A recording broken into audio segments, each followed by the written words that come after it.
오늘은 거룩한 주일입니다. 다 함께 찬양하며 예배를 하나님께 드리시겠습니다.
찬양을 받아주소서.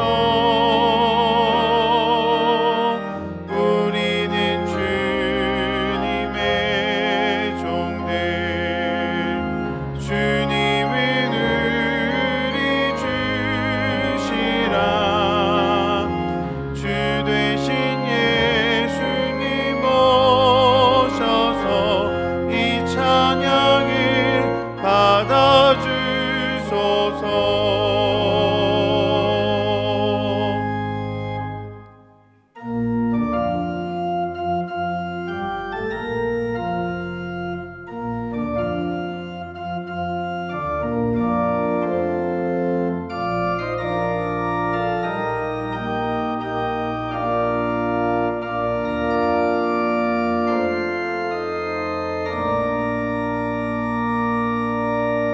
나의 힘이시여 내가 주께 찬송하오리니 하나님은 나의 요새이시며 나의 긍휼히 여기시는 하나님이심이니이다. 좋으신 아버지 하나님, 거룩한 주일 주님 앞에 나와 예배드리게 하시니 감사를 드립니다. 이 시간 드리는 예배 가운데 우리의 연약함은 가려주시고 오직 그리스도의 보혈 가운데 온전한 마음으로 예배드리게 하여 주시옵소서. 예수님의 이름으로 기도드립니다. 아멘.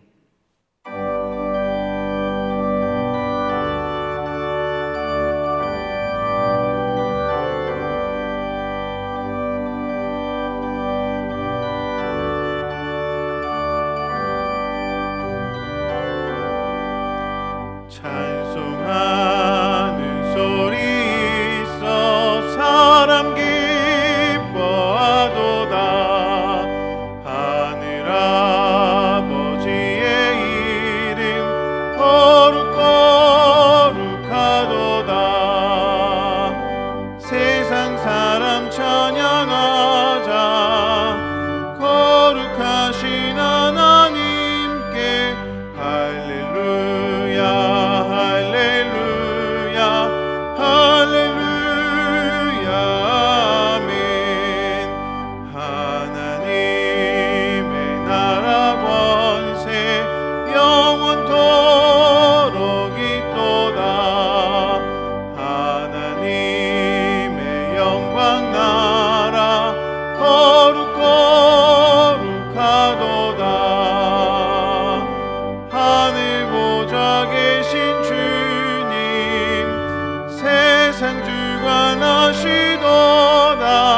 할렐루야 할렐루야 할렐루야 아멘. 하나님의 크신 섭리 그 뜻대로 되도다.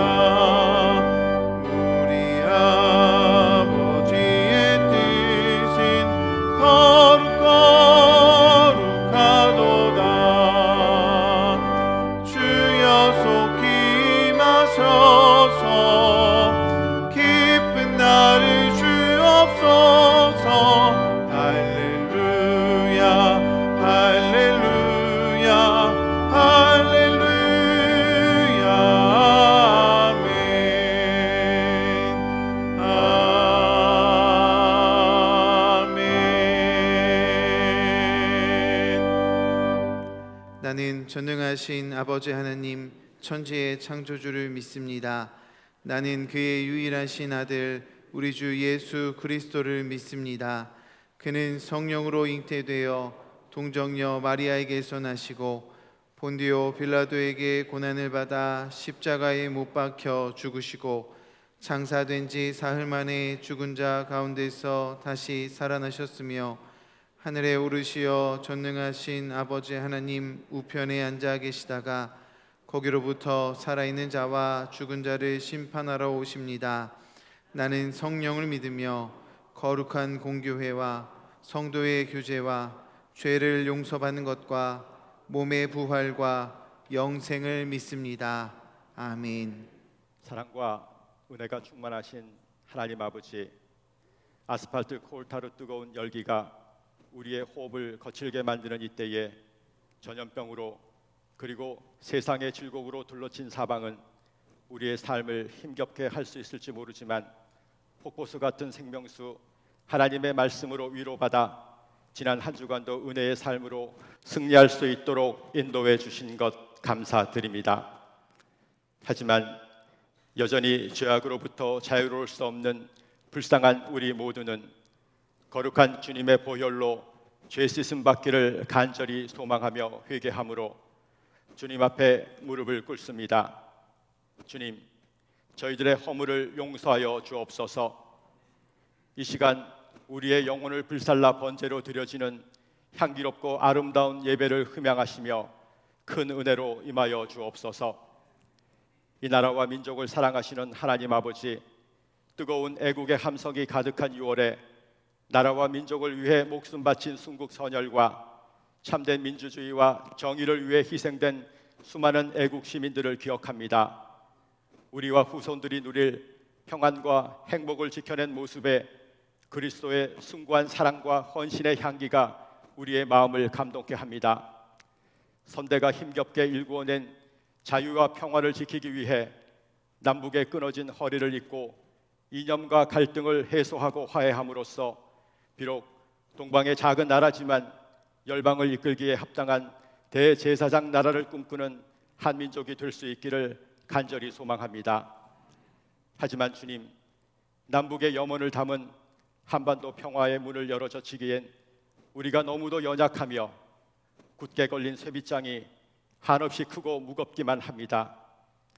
북측의 어리석고 경솔한 리더십 때문에 어렵게 성사시킨 화해 무드가 하루아침에 무너져 내리는 안타까움에 우리 모두는 화나고 속상하지만 그럼에도 불구하고 더 인내하며 더욱 간절한 마음으로 주님께 기도함으로 이 형국을 극복할 수 있도록 인도하여 주옵소서. 든든한 반석이신 하나님을 멀리하고 상한 갈대 지팡이 애굽을 의지하다 멸망을 초래한 남유다를 기억하게 하옵소서.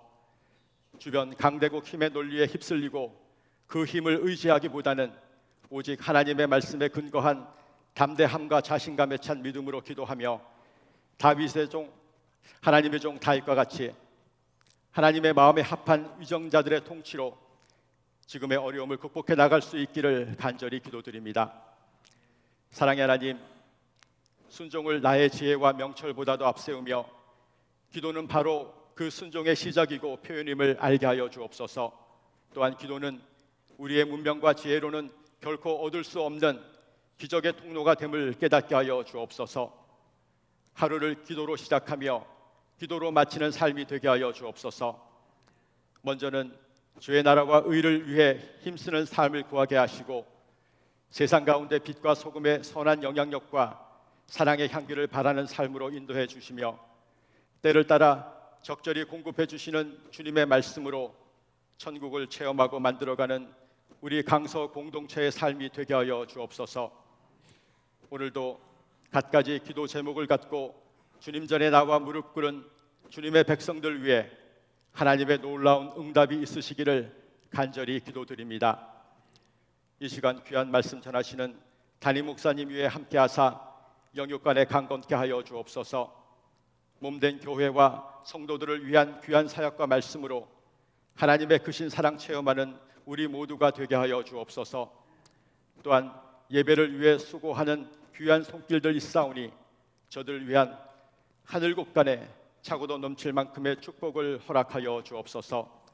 특별히 할렐루야 싱어즈의 아름다운 찬양으로 하나님께 영광 돌리고 함께한 모든 성도들에게 큰 은혜 임하여 주옵소서. 예배의 처음과 끝을 주님께 맡기오며 이 모든 말씀 살아계신 예수 그리스도 이름으로 기도드립니다. 아멘.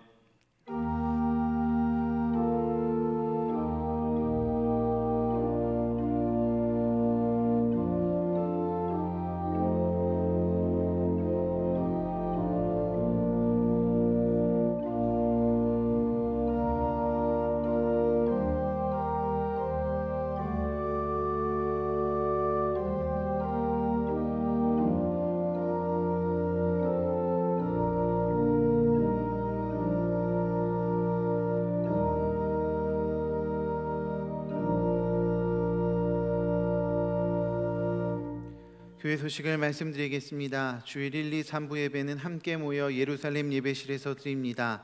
예배당에 오시지 못하는 분들을 위해 온라인으로 중계합니다. 새벽 기도회는 오전 5시 30분에 예루살렘 예배실에서 드립니다. 주중 예배는 가정 예배와 개인 기도로 대신합니다. 청년부 예배는 오후 2시에 예루살렘 예배실에서 드립니다. 교회 학교 예배는 온라인 예배로 드립니다. 알림입니다. 감염 예방을 위해 사용한 주보는 가지고 가시기 바라며 교회 내에서는 반드시 마스크를 착용해 주시기 바랍니다. 교우 소식입니다. 102구역 조종배 장로님, 나혜숙 권사님께서 범사에 감사하는 마음으로 아름다운 꽃을 헌물하셨습니다. 이사한 가정이 있습니다. 주보를 참고해 주십시오. 소천 소식입니다. 319구역 이건모 집사님의 어머니께서 18일 목요일에 소천하셨습니다. 허순자 권사님의 시어머니가 되십니다. 422구역 최미라 집사님의 어머니께서 4일 목요일에 소천하셨습니다. 하나님의 은혜 가운데 장례를 잘 마쳤습니다. 이 두 가정을 위해 기도해 주시기 바랍니다. 이제 384장을 부르시면서 봉헌하시겠습니다.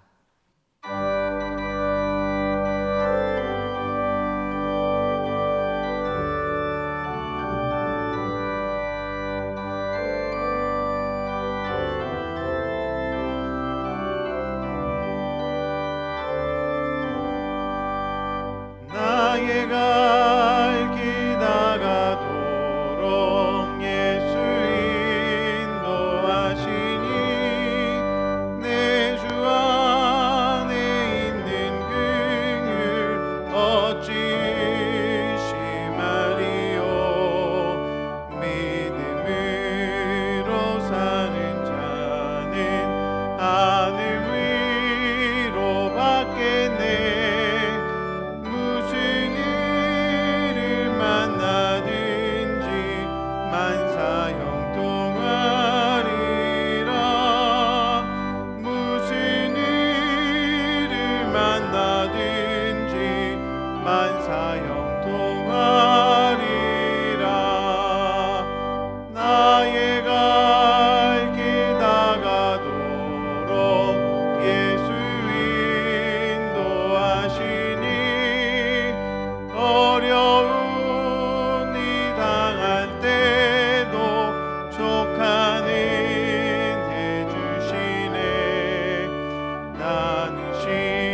우리를 구원하시며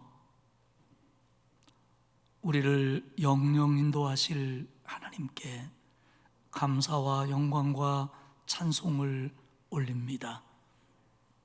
지난 한 주간도 여러 가지 어려움들이 있는 광야 같은 세상을 살았지만 하나님이 막아주시고 지켜주시고 은혜 주시고 인도하셔서 오늘 거룩하고 복된 주를 맞이하여 하나님 앞에 나와 예배드리고 또 가정에서 예배드릴 수 있도록 인도해 주셨으니 감사합니다.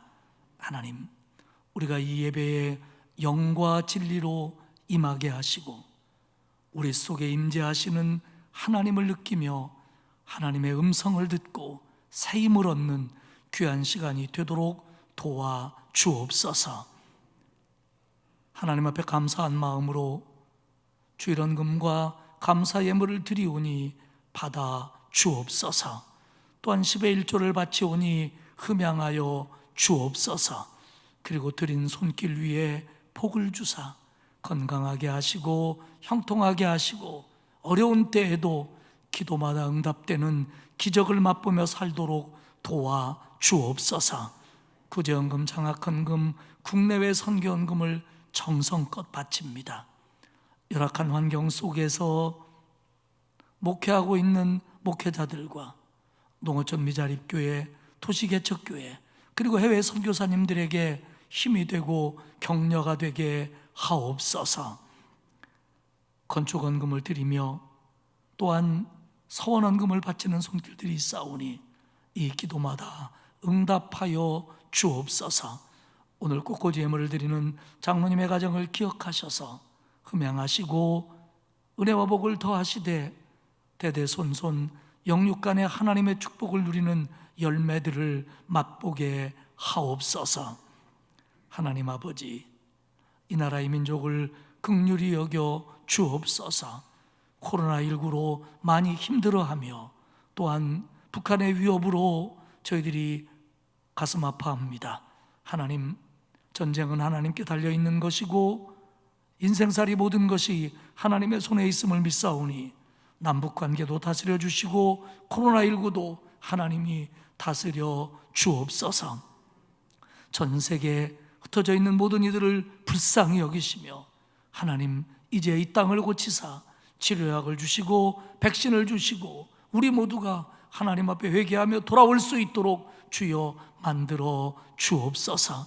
하나님, 우리 성도들 한 사람도 코로나19에 감염되지 않도록 지켜주시고 그리고 우리 모두가 교회 학교 아이들과 나와 함께 예배할 수 있는 날이 속히 오도록 하나님 도와주옵소서.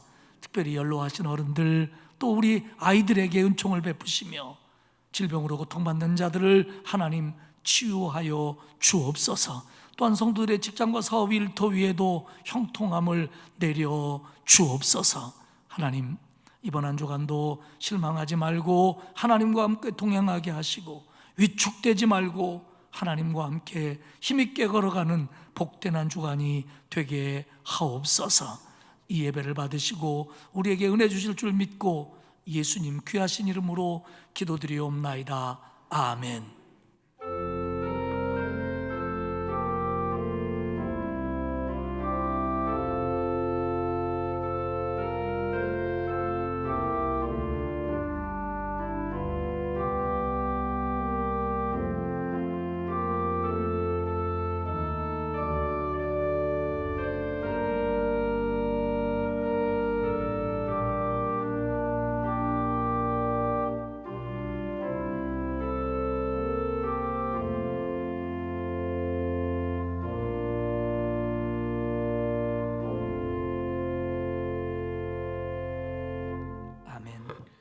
오늘 우리에게 주신 하나님의 말씀은 민수기 2장 1절에서 2절, 32절에서 34절까지의 말씀입니다. 구약 성경 195페이지입니다. 민수기 2장 1절에서 2절, 32절에서 34절까지의 말씀을 제가 봉독하겠습니다. 여호와께서 모세와 아론에게 말씀하여 이르시되 이스라엘 자손은 각각 자기의 진영의 군기와 자기의 조상의 가문의 기호 곁에 진을 치되 회막을 향하여 사방으로 치라. 이상은 이스라엘 자손이 그들의 조상의 가문을 따라 계수된 자니 모든 진영의 군인 곧 계수된 자의 총계는 60만 3,550명이며 레위인은 이스라엘 자손과 함께 계수되지 아니하였으니 여호와께서 모세에게 명령하심과 같았느니라. 이스라엘 자손이 여호와께서 모세에게 명령하신 대로 다 준행하여 각기 종족과 조상의 가문에 따르며 자기들의 길을 따라 진치기도 하며 행진하기도 하였더라. 아멘. 할렐루야 싱어즈의 십자가의 길 순교자의 삶 찬양 후에 담임 목사님께서 하나님과 함께 진치기 행진하기라는 제목으로 말씀 선포하시겠습니다.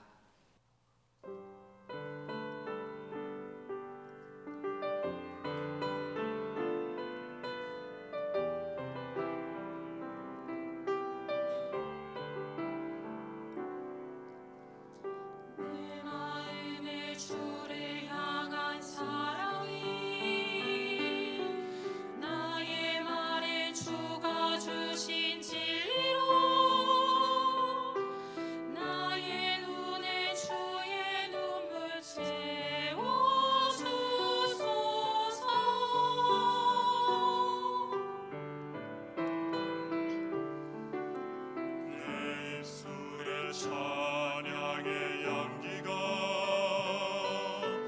두 손에는 주를 닮은 섬김이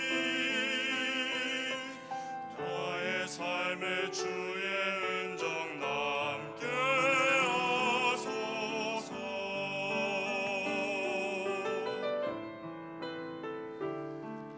하나님의 사랑이 영원히 함께하리.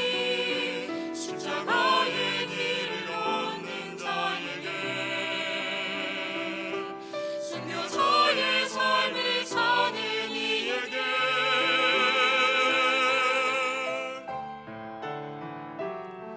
조롱하는 소리와 세상 유혹 속에도 주의 순결한 신부가 되리라.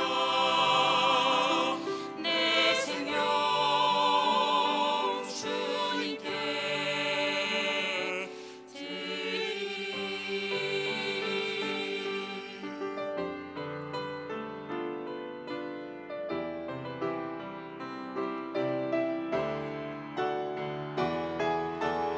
내 마음에 주를 향한 사랑이 나의 말엔 주가 주신 진리로 나의 눈엔 주의 눈물 채워주소서.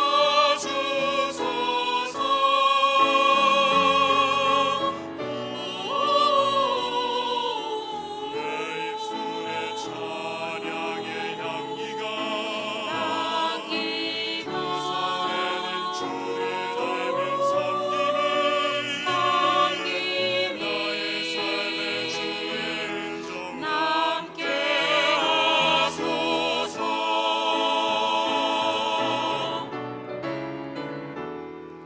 하나님의 사랑이 영원히 함께하리. 십자가의 길을 걷는 자에게 순교자의 삶을 사는 이에게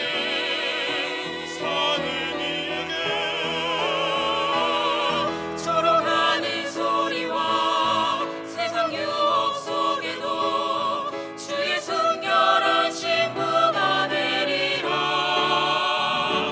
내 생명 주님께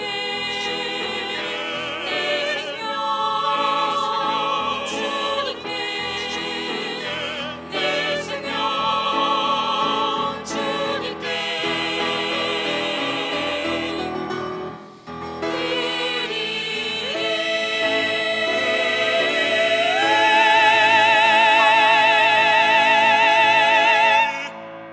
아멘.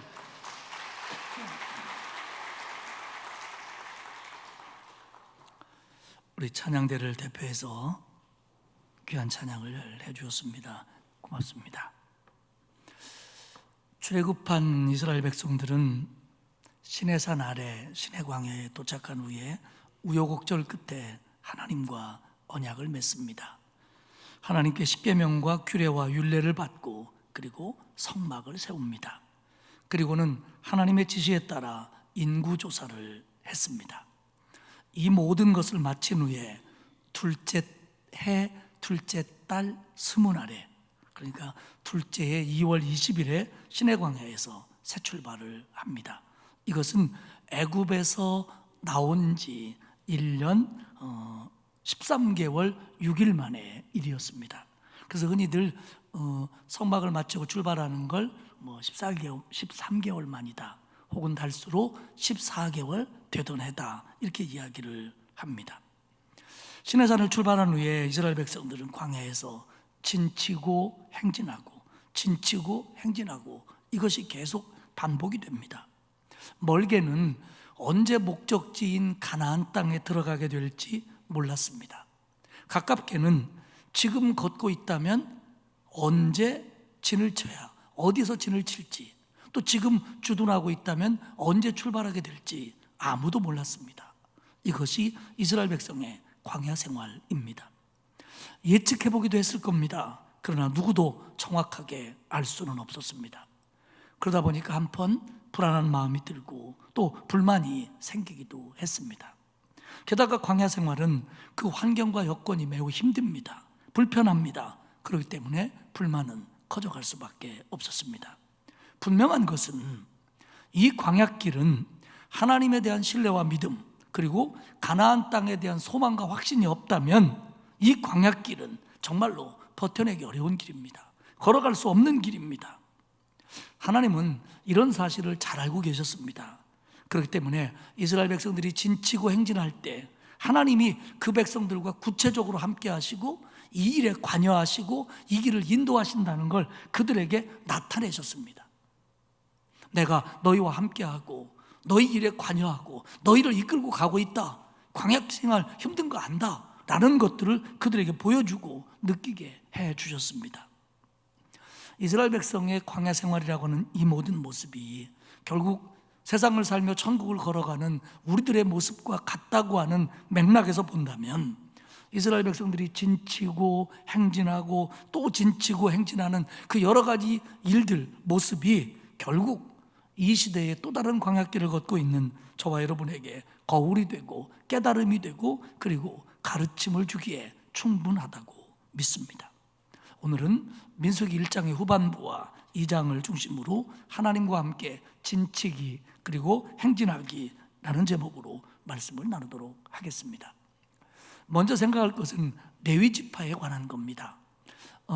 민수기 1장 후반부에도 나오고요, 계속해서 나오는데요, 레위 지파는 야곱의 12아들 중 셋째 아들인 레위의 자손들을 레위 지파라고 부릅니다. 이 레위 지파는 크게 게르손 자손, 고핫 자손, 므라리 자손이라고 하는 3대 자손으로 나뉩니다. 그 중에 아론과 모세는 고핫 자손이고요, 고핫 자손 중에 아론의 가문이 제사장 역할을 합니다. 그러니까 레위 자손은 다 레위 자손이고, 게르손, 므라리, 고핫 중에서, 특별히 고핫 중에서 아론의 자손들이 제사장의 역할을 감당하는 겁니다. 하나님께서 시내광야에서 성막을 완성하고 출발하기 전에 이스라엘의 첫 번째 인구조사를 명합니다. 그러면서 그 인구조사에 레위인은 빼라는 겁니다. 그 당시 인구조사의 기준은 남자로서 20세 이상 전쟁에 나갈 수 있는 사람입니다. 그런데 레위인들은 그 숫자에서 빼라는 겁니다. 민수기 1장 49절과 50절에 보면, 너는 레위 지파만은 계수하지 말며 그들을 이스라엘 자손 계수 중에 넣지 말고 그들에게 증거의 성막과 그 모든 기구와 그 모든 부속품을 관리하게 해라.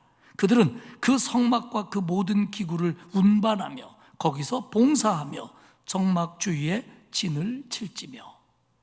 레위인들은 성막 주위에 진을 치고 성막의 모든 것들을 통하여 봉사하라는 겁니다. 그러면 전쟁이 나도 그러라는 겁니다. 그래서 전쟁에 나갈 수 있는 숫자에서 레위인을 빼라는 겁니다. 결국 레위 지파는 하나님의 성막을 섬기기 위하여 구별된 그런 지파였습니다. 1장 50절을 보면 성막과 관계돼서 레위인들이 해야 될 일을 구체적으로 얘기합니다. 성막 관리, 성막의 모든 기구 관리, 모든 부속품 관리, 성막 운반, 성막의 기구 운반, 성막에서 봉사, 성막 주위에 진치기, 그리고 51절에 보면 성막 세우기, 이런 성막의 모든 걸 다 레위인이 감당을 하는 겁니다. 좀 나누어 보면 첫 번째로는 성막에서 봉사하기입니다. 이건 포괄적인 의미를 가지고 있죠. 성막 때도 그랬고 나중에 정착해서 성전을 지었을 때도 마찬가지입니다. 성막 안에서, 성전 안에서 직접적으로 봉사하는 건 레위인만 할 수 있습니다. 특별히 성막에서 봉사하는 레위인 중에서도 아론의 자손들이 제사장의 역할을 하도록 하나님이 그렇게 하셨습니다. 이스라엘 백성들이 진을 치고 있을 때, 자신들은 텐트를 치고 거기에 머물 때, 레위인들은 성막 안에서, 성막 뜰에서, 성막 밖에서 자신들에게 맡겨진 일을 통하여 하나님께 헌신했습니다. 1장 50절에 보면 이 성막을 뭐라고 부르냐면 증거의 성막이라고 부릅니다. 제가 지금 계속 말씀을 드리는데 성막의 이름이 여러 개죠. 성막 그러면 문자적인 의미는 거하는 초소입니다. 성막, 하나님의 집, 하나님이 거하는 초소. 그러니까 하나님이 계시다는 걸 강조할 때는 성막이라고 부릅니다.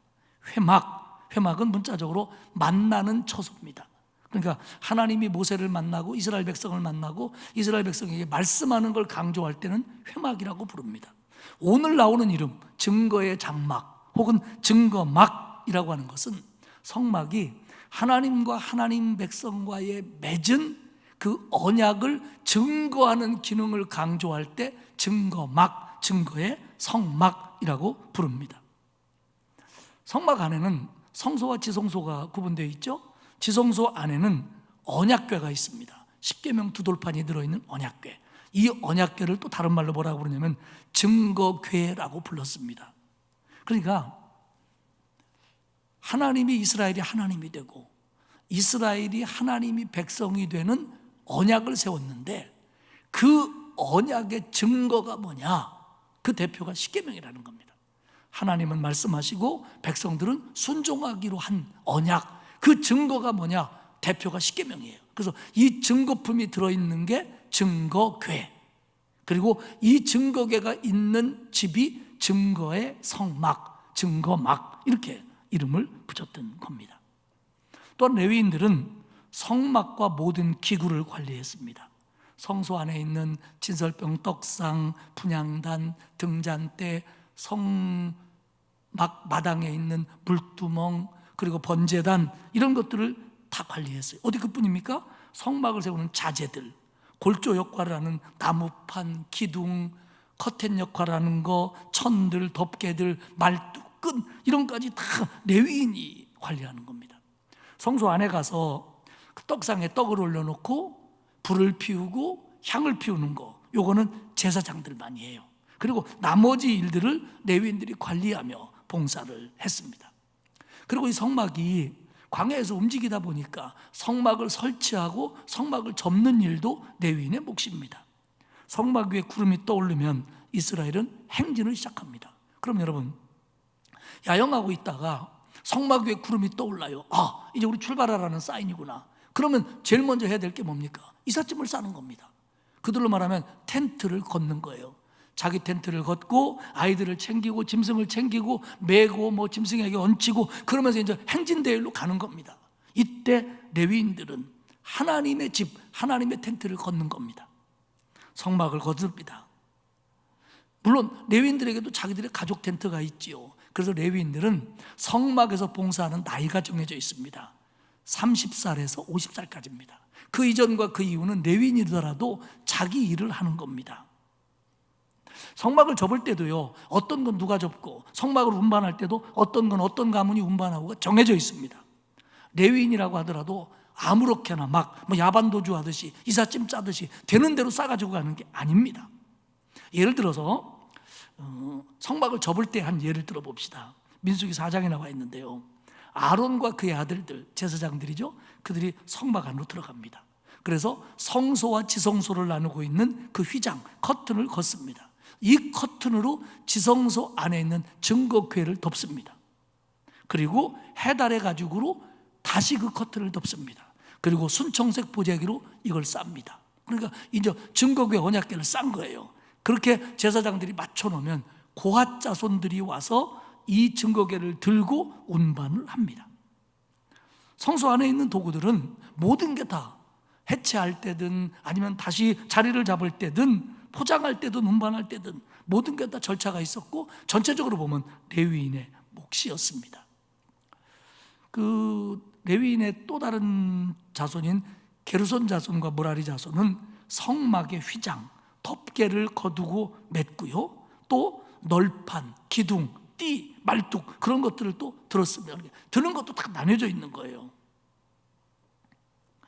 결국 이렇게 성막에 관한 모든 것은 레위 지파의 몫입니다. 접을 때도 운반할 때도 세울 때도 그리고 그 성막에서 하나님 앞에 예배할 때도 거기서 봉사할 때도 다 제사장을 포함한 레위 지파의 몫이었습니다. 이건 레위 지파의 사명이고 레위 지파의 특권이었습니다. 그래서 그들을 군대 조직에 편입시키지 않았습니다. 오늘 우리가 읽은 민수기 2장 33절에 보면 이렇게 기록되어 있습니다. 레위인은 이스라엘 자손과 함께 계수되지 아니하였으니 여호와께서 모세에게 명하심과 같았느니라. 모세는 하나님의 명령을 따라 그렇게 레위인들에게 그런 임무를 주고 그리고 그들을 계수하지 않았습니다. 오늘 본문에서 두 번째 생각할 것은 이스라엘이 진영에 머물 때의 모습입니다. 민수기 2장 1절과 2절에 보면 이렇게 기록되어 있습니다.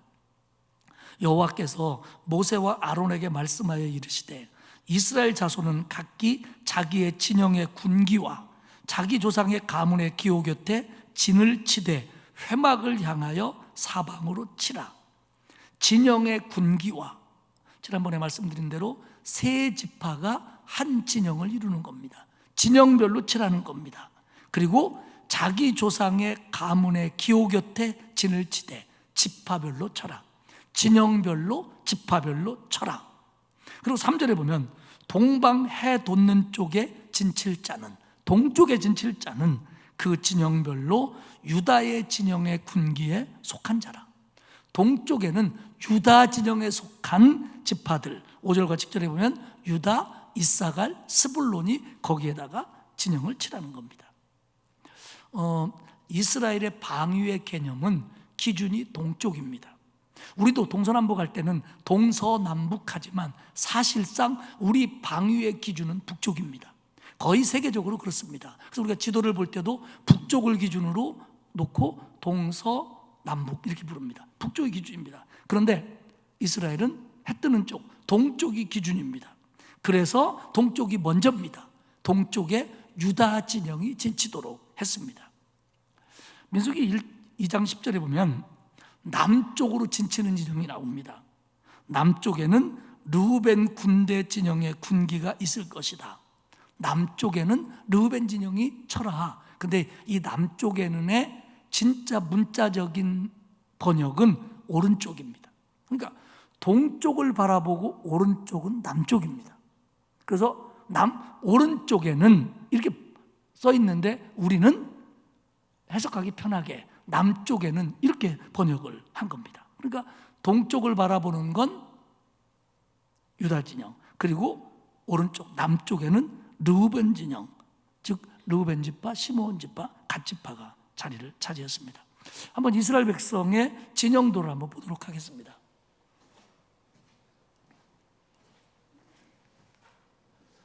여기가 동쪽이죠? 동서남북은 똑같습니다. 그러나 그들의 기준은 동쪽입니다. 그래서 유다 지파, 이사갈 지파, 스불론 지파가 여기에 야영을 하고요. 성막을 중심으로 그 다음에 남쪽에는 갓 지파, 시므온 지파, 르우벤 지파, 서쪽에는 에브라임 지파, 므낫세 지파, 베냐민 지파. 한번 보십시오. 에브라임과 므낫세는 요셉의 아들입니다. 지난번에 말씀드린 것처럼. 그러면 이 두 개가 요셉 지파예요. 그런데 두 개로 나뉘어서 한 지파씩의 장자의 축복을 누립니다. 그리고 에브라임 지파는 이 진영의 대표적인 지파로 자리매김을 합니다. 북쪽에는 단 진영이 머무는데 단, 아셀리, 납달리입니다. 눈여겨봐야 될 것은 이 안에 있는 지파들입니다. 성막이 있고요. 요 제사장들, 다시 말하면 모세와 아론의 가문들입니다. 제사장들이 성막을 중심으로 동쪽에 고앗 자손, 게르손 자손, 무라리 자손, 레위의 3대 자손입니다. 그들이 성막을 중심으로 먼저 텐트를 치는 겁니다. 그리고 12지파가 이들밖에 진영을 갖추는 겁니다. 이게 이스라엘이 40년 동안 광야 생활의 진영도입니다. 언제나 이건 장소가 좁든 넓든 간에 이 기준에 의해서 그들은 야영을 했습니다. 그러면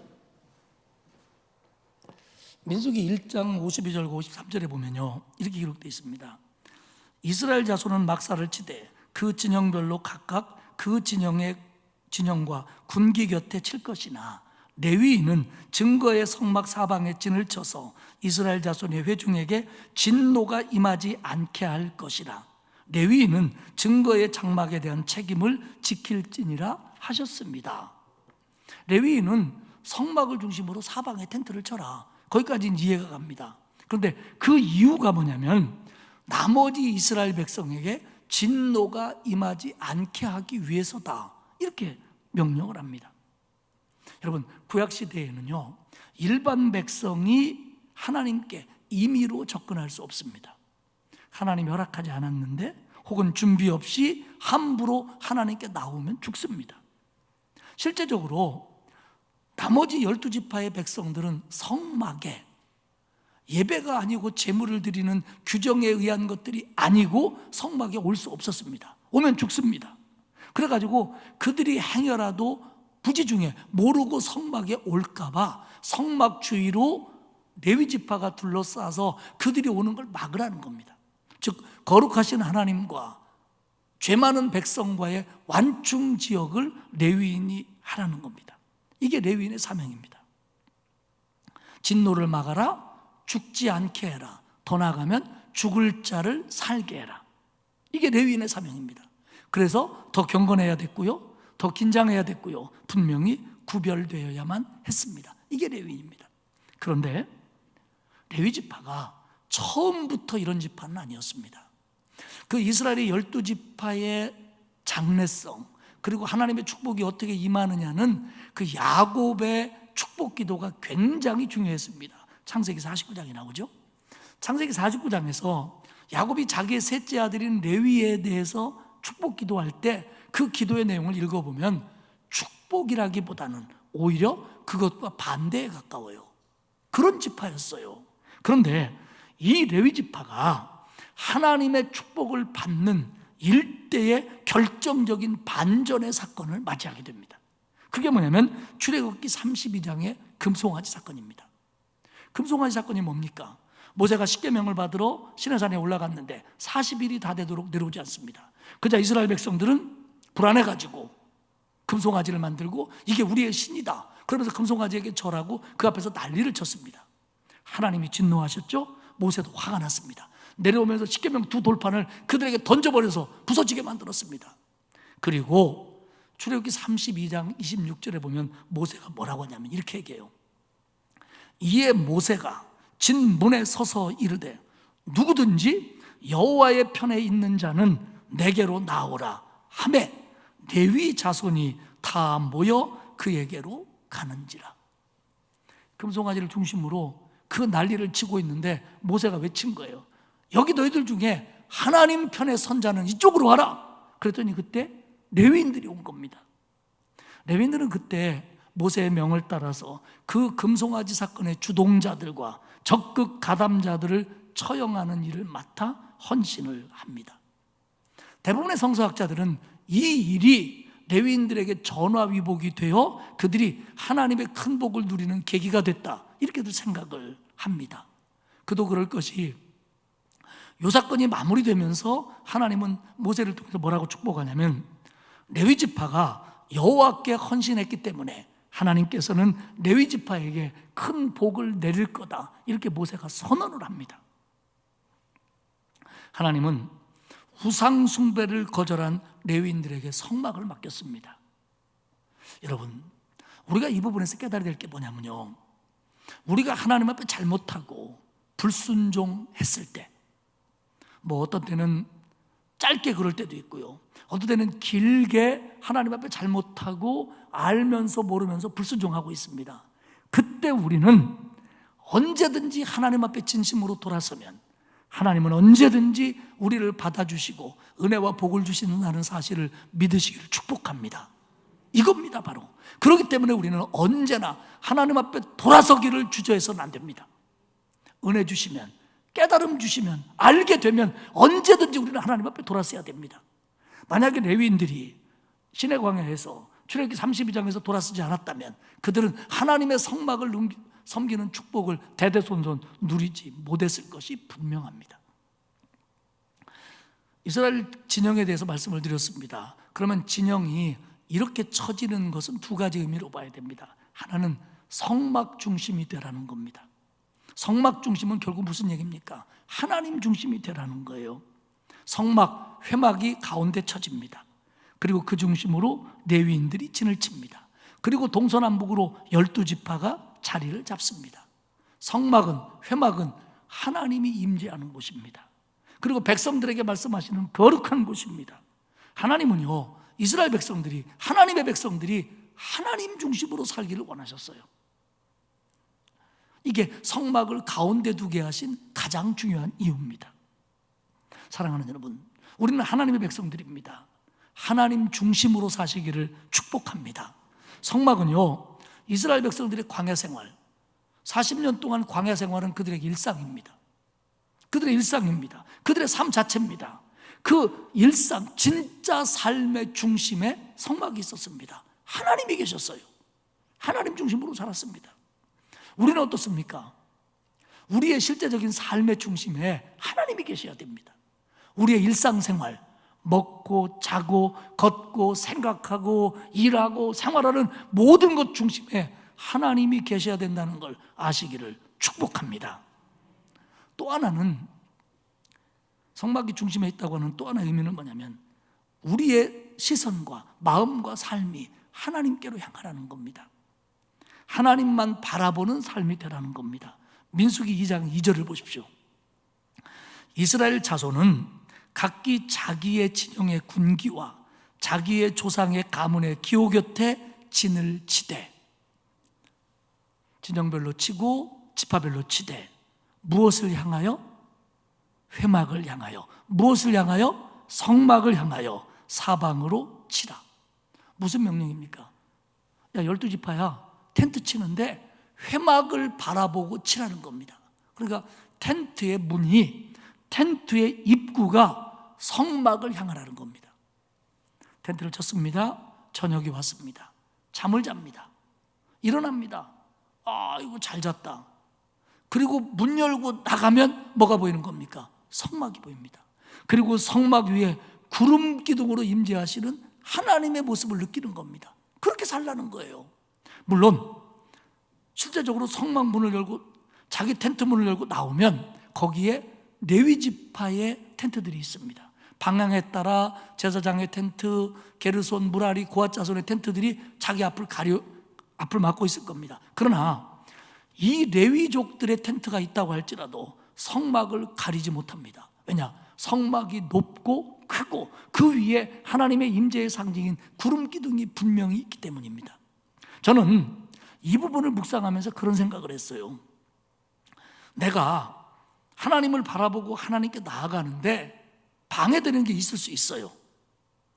레위인, 때로는 목회자가 방해가 될 수 있고요, 때로는 다른 성도들이 나의 걸림돌이 될 수 있습니다. 그래서 나는 목사님 때문에, 어떤 신자 때문에, 먼저 믿은 누구 때문에 상처받고 힘 빠지고 봉사하기 싫고 교회 다니기 싫고 이런 얘기 할 수 있습니다. 그런데 이게 이 본문에 의하면 통하지 않아요. 아무리 있어도 성막은 보인다는 겁니다. 아무리 막아도 하나님의 임재는 느낄 수 있다는 겁니다. 사랑하는 여러분, 우리의 시선과 우리의 생각과 마음이 사람을 보지 않고 하나님을 향해야 됩니다. 하나님만 바라봐야 됩니다. 하나님 중심으로 살아야 됩니다.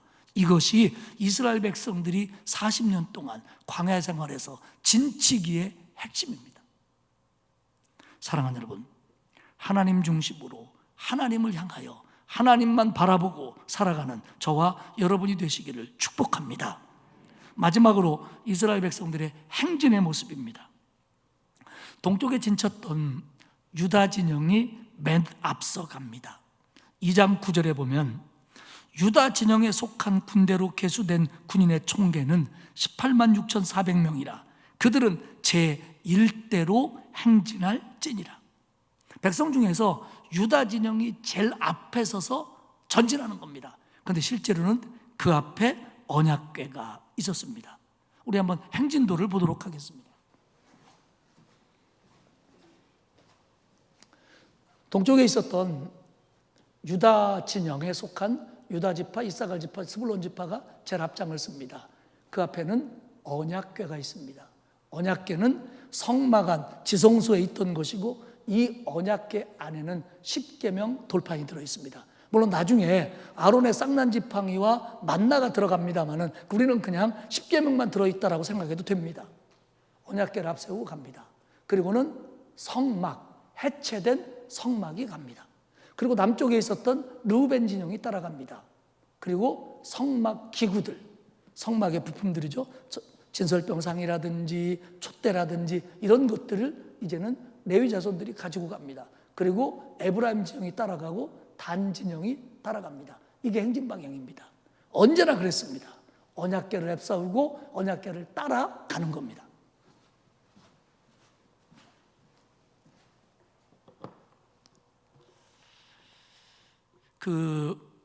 맨 앞에 언약궤가 가고요, 유다 진영이 가고요, 성막이 가는데 이 성막은 게르손 자손이 모시고 가는 겁니다. 그리고 그 다음에 르우벤 진영이 가고요, 그 다음에 성막 기구들이 갑니다. 이건 고앗 자손 몫입니다. 그리고는 무라리 자손은 성막의 부품들을 가지고 갑니다. 물론 어떤 학자에 따라서는 이 무라리 자손이 더 앞에 게르손과 함께 갔다라고 주장하는 사람도 있습니다. 어쨌든 그리고는 서쪽에 진쳤던 에브라임 진영이 가는 겁니다. 그리고 마지막으로 북쪽에 진쳤던 단 진영이 갑니다. 여러분, 이렇게 행진 쭉 하면 여러분들 보러 자리를 잡으라 그러면 어디쯤 쓰고 싶습니까? 괜히 앞에 갔다 큰일 당하면 어떻게 해요? 뒤에 있다가 원래 등산도 앞에 가야지 뒤에 가면 쳐져. 가운데 가면 좋을 것 같다. 근데 사실은요, 제대로 된 믿음이라면 앞에 서야 됩니다. 왜냐하면 언약궤를 앞세우고 앞서는 거예요. 그래서 유다 진영이 앞에 서는 영광을 누렸어요. 그런데 단 진영을 한번 봅시다. 단 지파는요, 용맹한 지파로 알려져 있습니다. 싸움을 잘합니다. 그래서 하나님께서는 이 단 지파들이 후방에 서서 비겁하게 뒤를 치는 적들을 막기 위해서 그곳에 세웠다라고 믿습니다. 여기서 우리는 영적인 팁을 얻을 수 있습니다. 선두 자리 서는 것 중요하지요. 앞서가고 중요한 자리에 서는 거 중요합니다. 그런데 하나님이 주신 자리는 어디나 중요하고 어디나 역할이 있다는 겁니다. 나는 어떤 자리에 서고 싶을까? 어떤 위치에 있고 싶을까? 높은 자리, 앞선 자리, 빛나는 자리 다 좋아합니다. 하지만 하나님의 뜻을 따라 어느 자리에 있든 어느 위치에 있든 어디에 있든 내가 뭐든 그 자리에서 헌신하고 감사하며 최선을 다하는 게 그게 하나님을 따라가는 사람들의 모습이라고 하는 겁니다. 여러분, 모두 다 높은 자리, 모두 다 뛰어난 자리, 뭐 영적이든 육적이든 물질적이든 마찬가지입니다. 우리는 모두 다 그럴 수는 없습니다. 그저 하나님이 내게 주신 자리라면 그 자리에 감사하고 거기서 최선을 다하는 그런 성도들이 되시기 축복합니다. 그러면 이 행전에서 가장 중요한 핵심이 뭡니까? 그건 언약궤를 따라가는 겁니다. 맨 앞에 언약궤가 있습니다. 언약궤를 앞세우고 언약궤를 따라가는 겁니다. 여기서 언약궤는 하나님의 임재의 상징입니다. 그동안 성막에 있었던 구름기둥이 떠오르면 성막은 해체됩니다. 그리고 성막의 대표성을 가진 언약궤가 앞서는 겁니다. 그 안에는 10계명 돌판이 들어있죠. 그러면 이제는 이 언약궤가 하나님의 임재의 상징입니다. 하나님을 따라가는 거예요. 그런데 아까 말씀드린 것처럼 이 언약궤를 증거궤라고 부른다고 그랬습니다. 뭐의 증거입니까? 하나님이 내 하나님이 되는 증거입니다.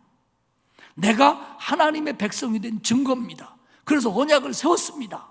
그래서 그 언약의 결과로 10계명을 주셨습니다. 그 증거가 앞에 가는 겁니다. 하나님이 가시는 겁니다. 그러면 그 언약을 세울 때 우리의 할 일이 뭐였습니까? 그건 순종입니다. 하나님은 이렇게 말씀하시고 내가 순종함으로 하나님은 내 하나님 되고 나는 하나님의 백성이 되는 겁니다. 그러면 언약궤를 앞세운다고 하는 거, 하나님을 따라간다고 하는 건 뭡니까? 결국 내가 하나님의 말씀에 순종하며 하는 겁니다. 이게 이스라엘 백성의 행진도입니다. 결국 이게 우리의 삶이라는 거예요. 이게 우리의 삶이라는 겁니다. 머물 때는 하나님을 중심으로, 갈 때는 하나님을 따라. 말씀을 정리하겠습니다. 우리가 맨 먼저 레위인의 역할을 살펴봤습니다.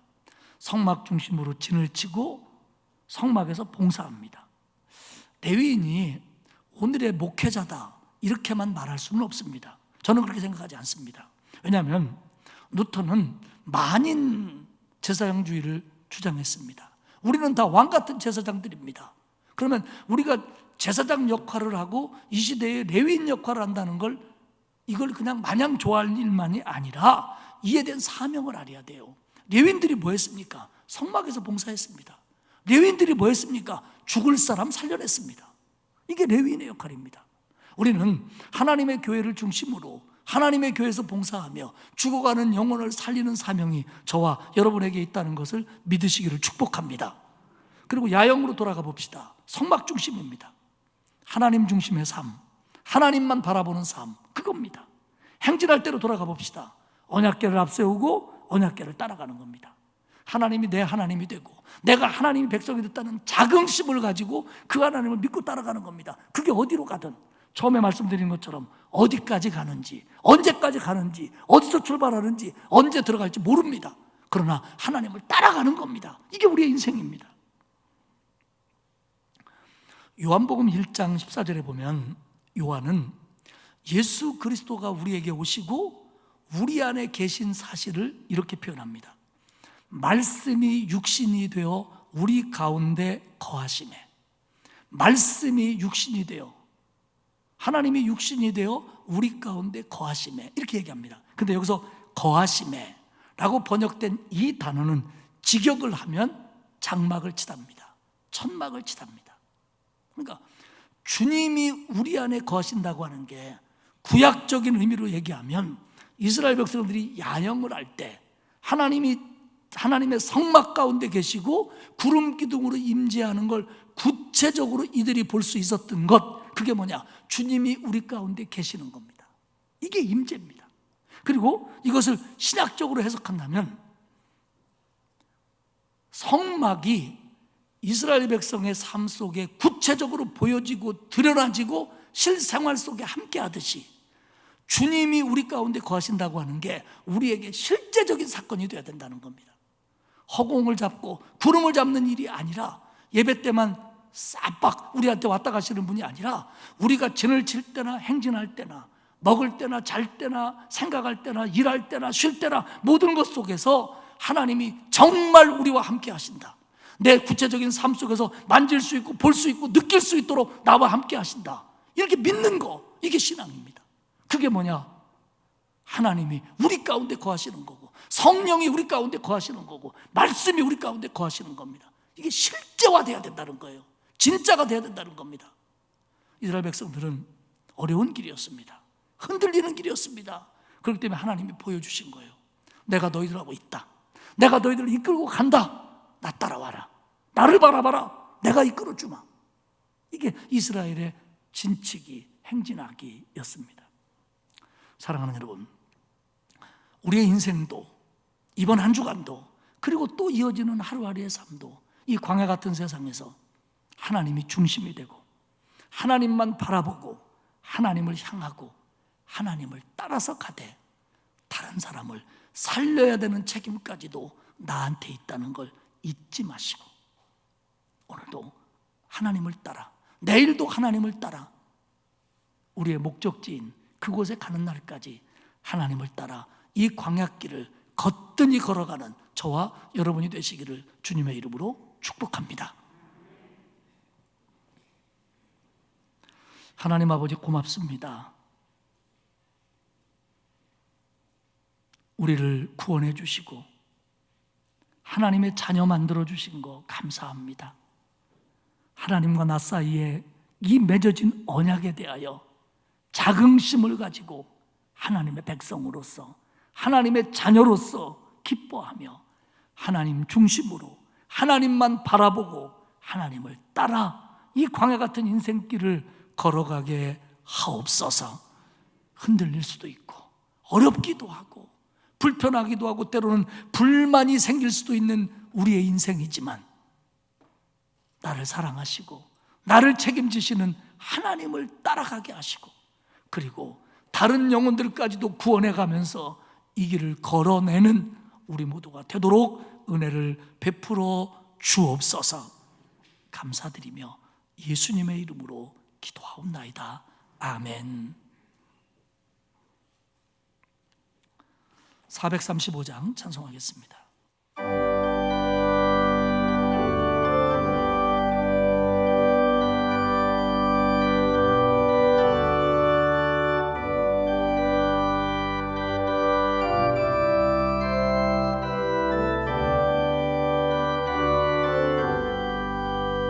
나의 영원하신 기업 생명보다 귀하다. 나의 갈 길 나아가라. 나와 동행하소서. 주께로 가까이 주께로 가오니 나의 갈 길 다나가라. 나와 동행하소서. 세상 부귀한이란과 모든 명예 버리고 천국 길을 가는 동안 나와 동행하소서. 주께로 가까이 주께로 가오니 나의 갈 길 다나가라. 나와 동행하소서. 큰 골짜 지나가며 험한 바다 건너서 천국 문에 이르더라. 나와 동행하소서. 주께로 가까이 주께로 가오니 나의 갈 길 나가라. 나와 동행하소서.